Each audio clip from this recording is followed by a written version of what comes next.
Hi friends, ఈ వీడియోలో అరిసెల కోసం పాకం ఎలా చేసుకోవాలి, దాంట్లో పిండి ఎలా కలుపుకోవాలో చెప్తాను. దీనికోసం నాకు ప్రీవియస్ వీడియోలో 3/4 కిలో రైస్ తీసుకున్నాను అని చెప్పాను కదండి. కిలో రైస్కి 1/2 కిలో బెల్లం అండి. నేను 3/4 కిలో రైస్ కాబట్టి దానికి 375 గ్రాముల నుంచి 400 గ్రాములు తీసుకున్నాను అనమాట. దాంట్లో కొంచెం వాటర్ వేసేసేసి ఆ వాటర్ తోటి బెల్లాన్ని కలపాలన్నమాట. సో ఇక్కడ నేను చపాతీ కర్ర వాడుతున్నాను బెల్లం కలుపుకోవడానికి.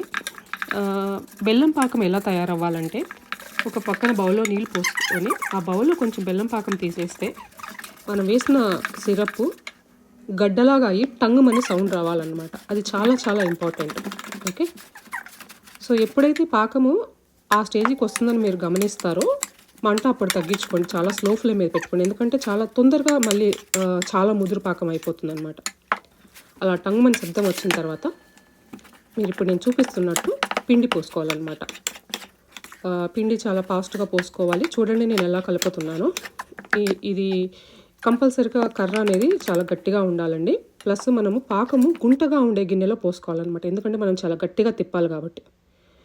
అలా చేసుకున్న తర్వాత పిండి కొంచెం లూజ్గా ఉండేటట్లు చూసుకోండి. గట్టిగా ఉంటే మళ్ళీ కాసేపటి తర్వాత ఇంకా గట్టిగా అవుతుంది.